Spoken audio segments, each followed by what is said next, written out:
दरम्यान बदलापूरमध्ये मेहुण्याला अडकवण्यासाठी एका वकिलानं बलात्काराचा बनाव रचल्याची धक्कादायक माहिती समोर आली आहे। या प्रकरणी बदलापूर पूर्व पोलीस ठाण्यामध्ये आरोपी वकिलाविरोधात गुन्हा दाखल करण्यात आला आहे। बनाव रचल्याप्रकरणी आतापर्यंत दोघांना अटक करण्यात आली आहे, तर आरोपी वकील अद्यापही फरार असल्याचं कळत आहे। बलात्काराचा खोटा गुन्हा दाखल करणारी महिलाही फरार असल्याची माहिती पोलिसांनी दिलेली आहे। धक्कादायक असा हा प्रकार म्हणावा लागेल। बदलापूरमध्ये मेहुण्याला अडकवण्यासाठी एका वकिलानं त्याच्यावर बलात्काराचा बनाव रचला होता, तसा गुन्हा त्याच्या विरोधामध्ये दाखल केला होता। त्याच्यासाठी एक महिलाही आणलेली होती, जिनं बनावट बलात्काराविषयी तक्रार दिलेली होती। पण जेव्हा हे प्रकरण उघडकीस आलं त्याच्यानंतर तो वकील ज्याने हा सगळा बनाव रचलेला होता आणि जी महिला याच्यामध्ये सामील होती त्याच्यासोबत ते दोघेही फरार असल्याचं कळतंय।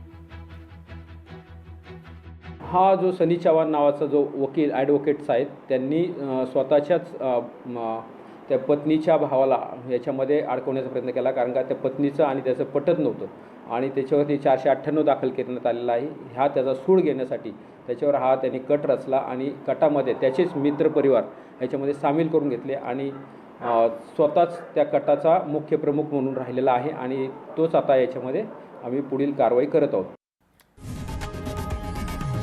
लोकशाही मराठी ऐका, पहा, जागरूक रहा।